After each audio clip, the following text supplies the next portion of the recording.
Assalamualaikum warahmatullahi wabarakatuh. Selamat pagi semuanya. Gimana kabar kalian hari ini? Sehat? Alhamdulillah. Nah, sebelum memulai pembelajaran hari ini, marilah kita berdoa menurut agama dan kepercayaan masing-masing. Silahkan ketua kelas untuk memimpin doanya.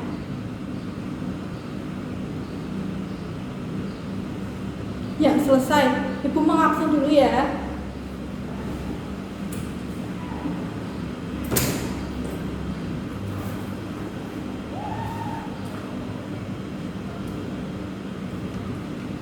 Siapa yang tidak berangkat hari ini? Ya, Tantri, kenapa? Sakit. Siapa lagi? Oh, tidak. Nah, pembelajaran hari ini yaitu mengenai teks cerpen.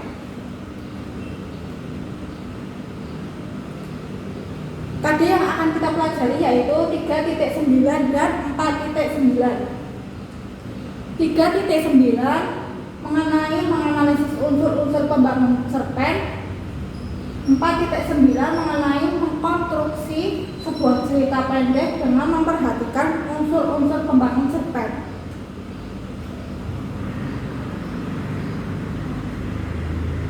Materi pembelajaran hari ini yaitu ada 4. Yang pertama, pengertian cerpen. Kedua, unsur-unsur pembangun cerpen. Ketiga, menentukan topik dan menyusun teks cerpen dengan memperhatikan unsur-unsur. Dan yang terakhir, menelaah teks cerpen berdasarkan struktur dan kaidah. Nah, ada yang tahu pengertian teks cerpen itu apa? Ya, Tojo? Ya, betul. Teks cerpen adalah teks yang memiliki jumlah kata sekitar 500 sampai 5.000 kata. Oleh karena itu, teks cerpen sering diungkapkan sebagai teks yang dapat dibaca dalam sekali duduk.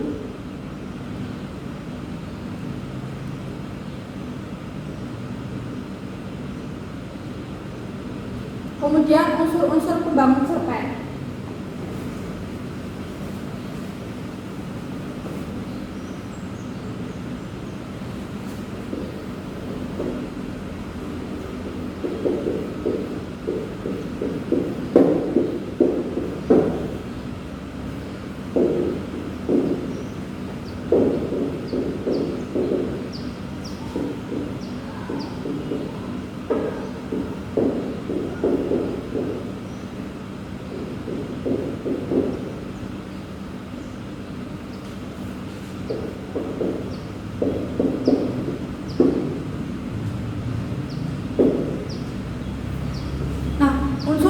Cerpen ini dibagi menjadi dua, yaitu unsur intrinsik dan unsur ekstrinsik.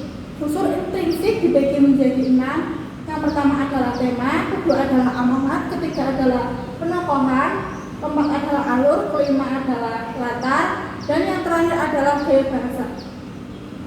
Tema.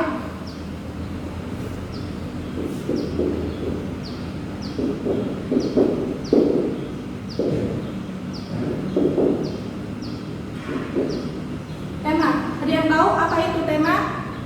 Ya, topik atau gagasan utama yang menjalin dalam suatu isi struktur cerita. Kemudian amanat. Apa itu amanat? Ada yang tahu? Ya, kamu? Ya, betul, pesan yang tidak disampaikan oleh pengarang. Kemudian alur. Ada yang tahu apa itu alur? Ya, jalannya cerita. Kemudian ada latar atau setting. Itu dibagi menjadi 3, tempat, waktu, dan budaya. Kemudian gaya bahasa. Nah, dalam cerita penggunaan bahasa ini dapat menimbulkan pada adegan seram, romantis, dan lain sebagainya. Kemudian unsur ekstrinsik.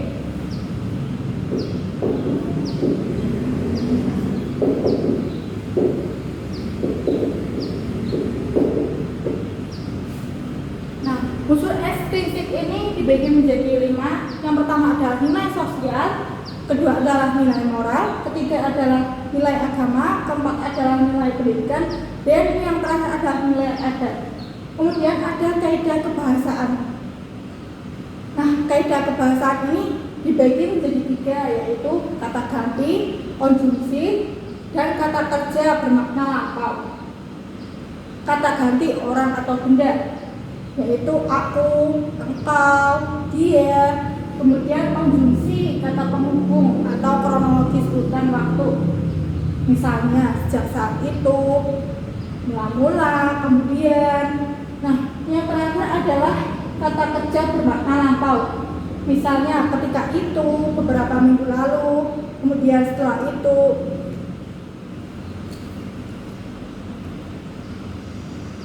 Kemudian struktur teks cerpen. Struktur teks cerpen dibagi menjadi 5 ya. Yang pertama adalah pengenalan cerita atau orientasi. Ada yang tahu? Ya, kamu? Ya, betul. Pengenalan cerita ini adalah pengarang memperkenalkan situasi cerita, terus hubungan antar tokoh. Kemudian yang kedua adalah pengungkapan peristiwa. Pengungkapan peristiwa ini disajikan peristiwa awal yang dapat menimbulkan permasalahan, kesukaran antar para tokoh dalam isi teks cerita. Kemudian menuju ada padanya konflik, yaitu di mana terjadi peningkatan dalam permasalahan, pertengkaran, kesukaran antar para tokoh. Kemudian puncak konflik. Nah, puncak konflik ini disebut juga dengan klimaks, di mana terjadi perubahan nasib para tokoh dalam isi cerita. Misalnya, apakah si A dapat menyelesaikan masalahnya atau gagal. Kemudian yang terakhir adalah penyelesaian atau ending. Nah, sebagai akhir cerita, bagian ini merupakan detail penjelasan sikap masalah yang dihadapi para tokoh.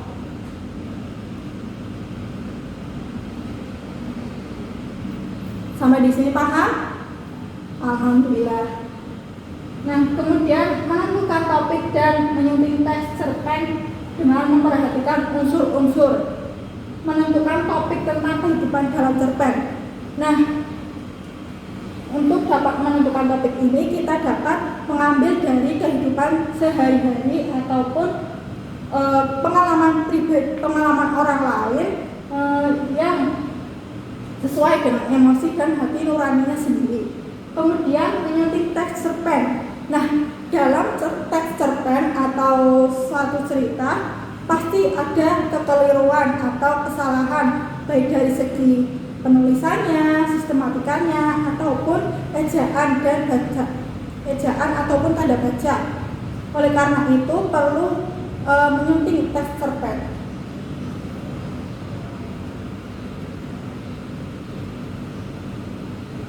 Nah, selagi di sini paham? Baik, Ibu akan membagi kelompok menjadi 4 ya. Barisan sini kelompok 1, kelompok 2, kelompok 3, kelompok 4. Nah, ini namanya media jendela cerpen. Nanti kalian per kelompok maju untuk memilih kantong yang ada di dalam jendela cerpen ini. Kemudian kalian diskusikan mengenai pertanyaan yang ada di dalam kantong ini. Sampai sini paham? Alhamdulillah. Nanti maju saja ya presentasi.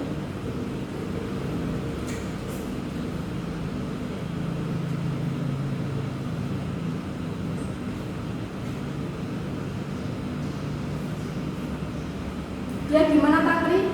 Mau ditulis ya, silakan.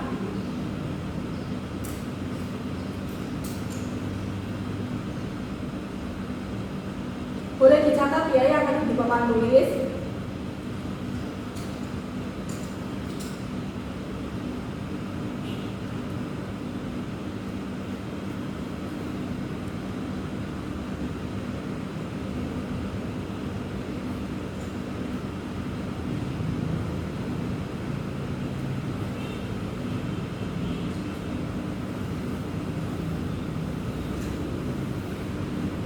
Ya, sudah selesai?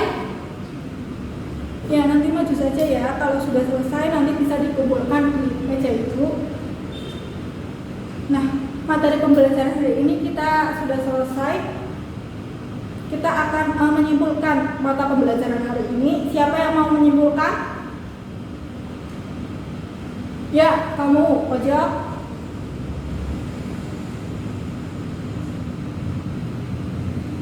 Ya, betul. Beri tepuk tangan untuk Mas Tri Cahyo. Jadi, teks cerpen adalah teks yang berisi jumlah katanya sekitar 500 sampai 5000 kata dan dapat dibaca dalam sekali duduk.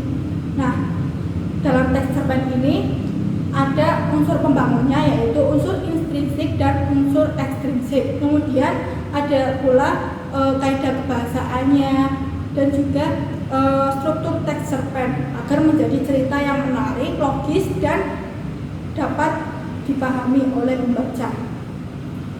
Nah, untuk minggu depan kalian membawa teks cerpen untuk dianalisis agar kita bisa memahaminya lebih dalam lagi.